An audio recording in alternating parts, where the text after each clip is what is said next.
Salut, j'espère que tout le monde va bien. Aujourd'hui je te retrouve dans une nouvelle une vidéo tranquille à la maison puisque j'ai pas mal bougé ces derniers temps. Je t'ai fait plusieurs vlogs et pour ce début du mois d'août, j'ai décidé de te faire une vidéo un petit peu plus tranquille à la maison puisqu'il y a des choses dont je dois te parler et je pense que le titre t'a été un petit peu évocateur.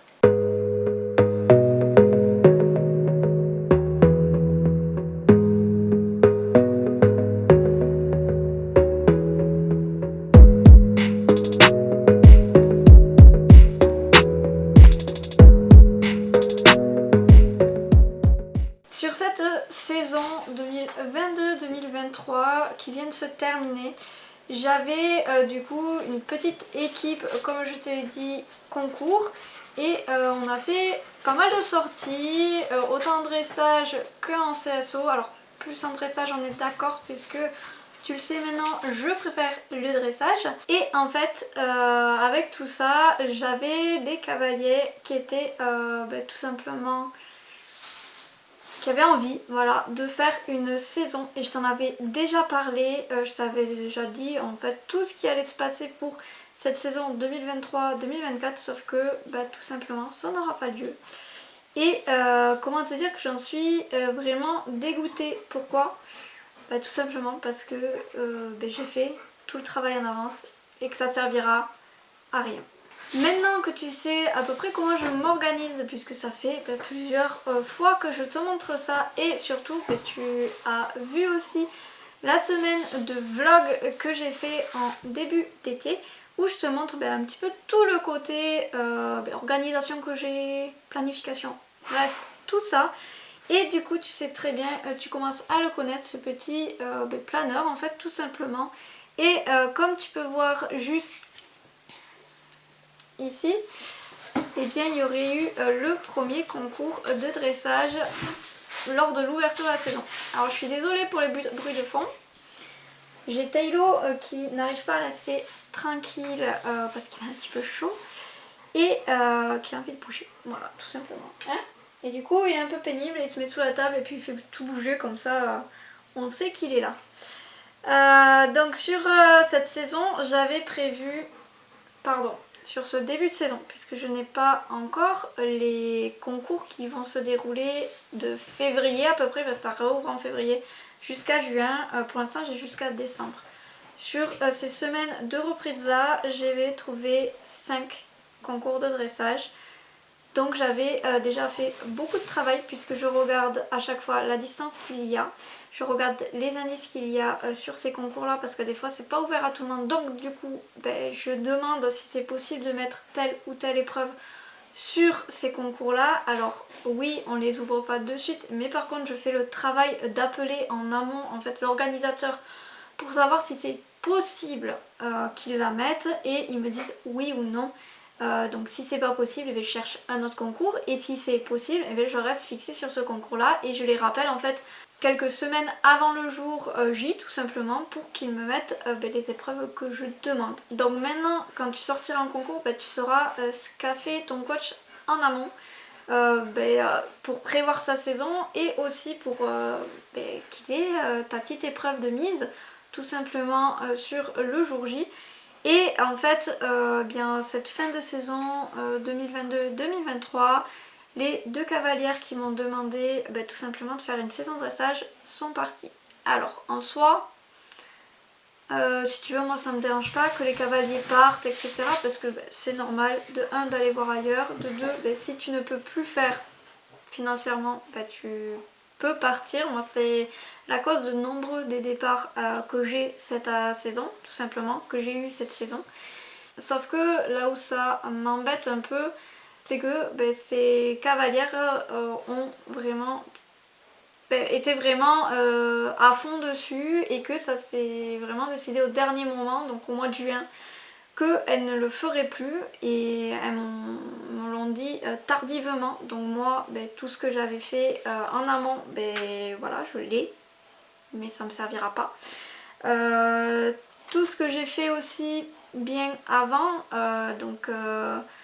l'investissement du van, du 4x4, de tout ce qui va avec pour les concours, parce que j'ai racheté des tapis de concours, j'ai racheté des protections de transport pour tous les poneys, j'ai également racheté des filets à foin, bref, tout ça en soi aujourd'hui, puisque moi je ne suis pas quelqu'un qui trouve que le sujet argent, dépenses, investissement est quelque chose de tabou. Je te le dis clairement, tout ça, ça m'a coûté 18 000 euros. Voilà, j'ai fait un investissement de 18 000 euros pour ces cavalières-là et d'autres, puisque avant, elles n'étaient pas toutes seules, il y en avait d'autres qui voulaient impérativement sortir un concours. Sauf qu'en fait, tout ça, ça n'aura fait qu'une saison. Voilà, donc c'est là où en fait je l'ai un peu en travers de la gorge parce que en soi j'ai eu une super offre avec l'ensemble, hein, le van plus 4x4, j'ai trouvé des super affaires, je ne regrette pas de l'avoir acheté ni rien, mais en fait j'aurais pu ne pas l'acheter. Voilà, j'aurais pu continuer avec mon van une place et demie, faire des allers-retours et faire peu de concours. En sachant que derrière en fait il y allait avoir plus rien du tout. Et là où je suis dégoûtée, c'est que du coup j'ai deux vannes. Donc oui, le petit il me sert quand moi je sors en concours, quand j'amène les juments à la saillie, voilà, mais du coup c'est du exceptionnel. Et le gros van il me sert du coup quasiment à plus rien, puisque je ne vais pas beaucoup sortir cette saison, en tout cas avec là le ressenti et ce que j'ai en fin de saison 2022-2023, c'est pas dit que je puisse amener des cavaliers en concours ou que j'en fasse 3 dans la saison, ce qui est totalement pas possible avec l'investissement que j'ai eu sur ça. Là moi clairement j'ai investi 18 000 euros, donc je n'ai pas fait un emprunt de 18 000 euros, j'ai quand même un petit peu mis directement, on va dire, de ma poche, même si c'est la structure qui paye. C'est directement de la liquidité du centre équestre, ce qui fait que ma saison 2022-2023 a été un peu ric-rac sur la fin, puisque tu le sais, j'ai eu pas mal d'ennuis avec le 4x4 et pas mal de réparations à faire, que si j'avais pas investi là-dedans, j'aurais pas eu. Voilà, peut-être j'aurais eu sur un autre véhicule ou quoi, on sait pas, mais en tout cas, plus le véhicule est gros, plus ça coûte cher. Je suis pas une personne qui a tendance à rester tout va mal, donc on va s'enfoncer encore plus. Voilà, je vais toujours essayer de trouver le côté positif de la chose. Comme je te l'ai dit tout à l'heure, j'ai eu une super occasion sur le 4x4, sur le van. Je ne suis pas sûre que dans 3 ans, si j'avais investi vraiment dans 3 ans en étant sûre d'avoir ma petite équipe de concours, etc., j'aurais trouvé une telle affaire. Voilà, ça je te le dis clairement, je suis sûre vraiment à 100% que je n'aurais pas trouvé mieux. Donc en soi, l'avoir acheté maintenant, ça m'a évité des surcoûts derrière. Donc ça, j'en suis vraiment consciente. Le fait d'avoir fait du travail à blanc, eh bien c'est pas grave. En fait, je vais te le dire clairement, je vais l'utiliser pour moi. Voilà. Et j'ai pris aussi la décision de penser un peu plus à moi et de moins penser à mes élèves. Alors, c'est pas pour autant que je vais faire des cours bidons, etc. Voilà, je te rassure. Hein.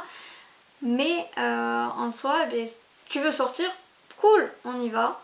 Tu veux pas sortir, ok, pas de souci. Par contre, celui qui sortira en concours, il n'aura pas plus que celui qui restera à la maison. Parce que la sortie en concours, on y va. Tu veux y aller, donc on y va. Sois là à 100%. Et puis voilà, moi je vais pas, on va dire, me plier en quatre pour te trouver plein de concours, etc. Puisque maintenant, clairement, avec tout ce qu'on m'a fait depuis des années maintenant, là, c'est pas le premier rodéo que j'ai sur la structure, et bien tout simplement il va falloir le mériter et c'est dommage pour les cavaliers derrière, mais c'est comme ça. Aussi il faut se protéger et c'est vrai que moi à chaque fois je laisse des plumes en fait quand il y a des choses comme ça qui se passent, parce que je m'investis beaucoup, je projette beaucoup et voilà, clairement après on a des désillusions et c'est vraiment dommage. Donc sur les 5 concours de dressage qui étaient prévus pour ce début de saison, qui étaient pour mes cavalières, je vais m'en faire 3.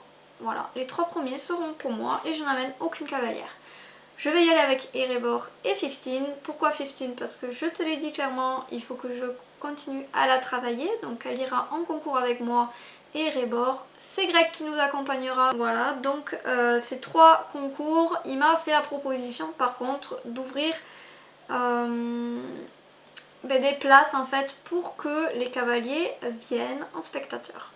Voilà, donc pour qu'ils voient l'ambiance des concours, qu'ils voient comment ça se passe, qu'est-ce qu'on y fait, comment on le prépare, des choses comme ça. Et je me dis pourquoi pas, qui ne tente rien n'a rien. Je dois, mine de rien, tu t'en doutes, rentabiliser cet investissement.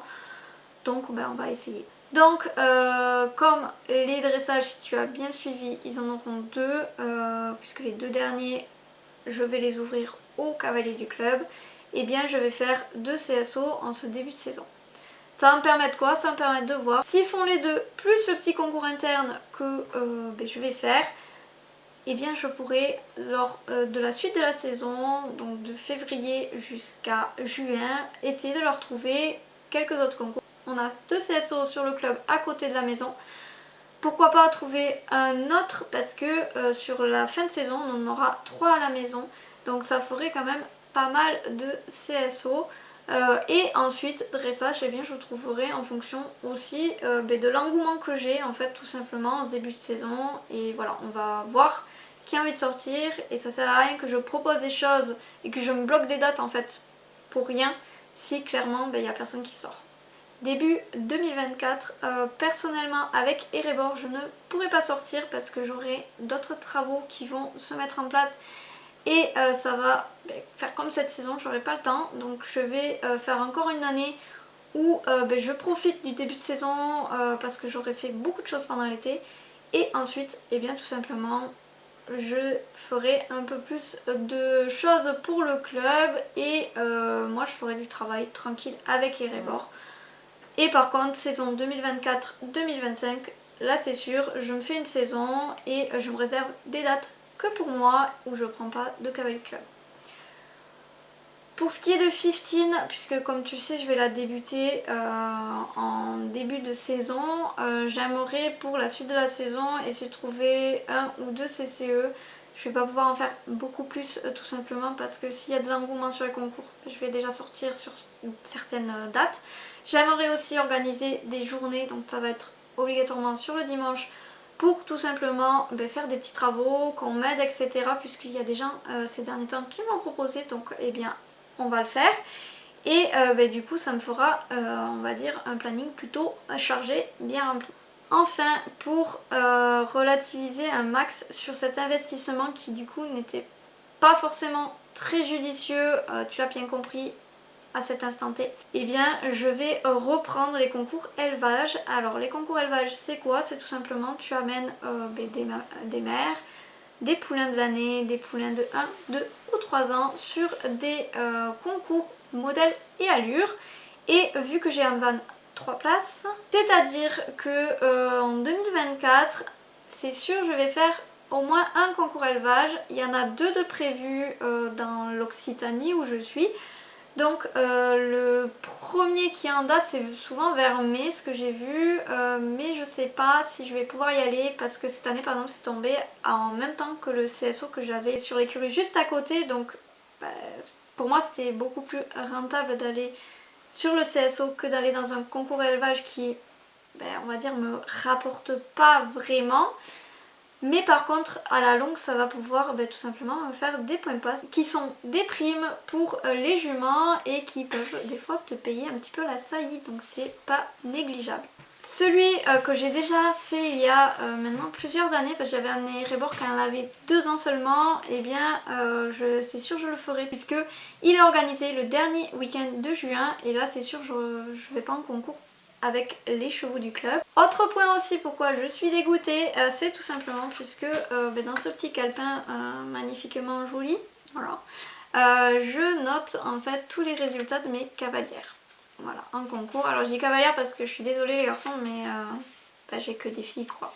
Et là clairement sur la saison 2022-2023, ce qui est vraiment dommage et que j'aurais vraiment voulu améliorer sur la saison 2023-2024, c'est que depuis quelques années ils ont fait un top 10 des centres équestres avec les résultats en concours. Et donc je trouve ça quand même plutôt bien parce que ça te permet de voir ce que tu fais. Est-ce que tu es plutôt dans la moyenne? Est-ce que tu es plutôt dans la moyenne haute, moyenne basse?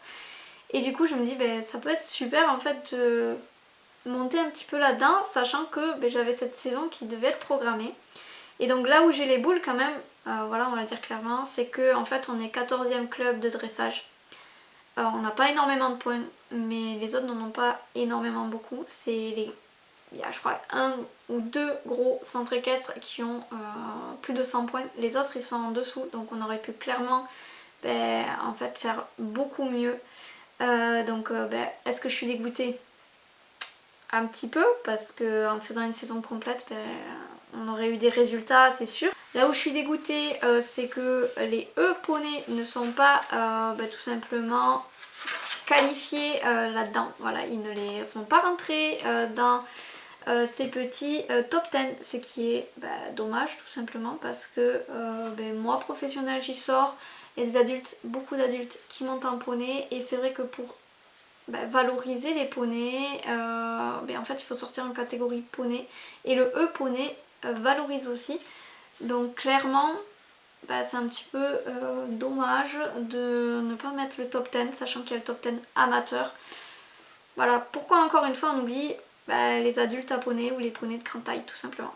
Voilà, c'en est tout pour cette vidéo. Donc c'était pas une vidéo rageux ou autre, voilà, c'est juste une analyse pour que toi aussi, si jamais tu fais un investissement qui n'est pas forcément, on va dire, à l'avenir, on va dire rentable, et qui clairement va éventuellement te faire ralentir pendant quelques années, et bien tout simplement il faut que tu trouves des solutions pour t'en sortir, des petites remises à niveau sur des choses que tu n'avais pas forcément prévu de faire, puisque tu n'avais pas forcément le temps ou autre, mais des choses qui aussi peuvent te faire plaisir pour justement essayer de décompresser et que ça aille mieux pour pouvoir faire des fois des plus bons choix derrière. J'espère en tout cas que cette vidéo t'aura plu, et puis moi je te dis à très bientôt pour la prochaine.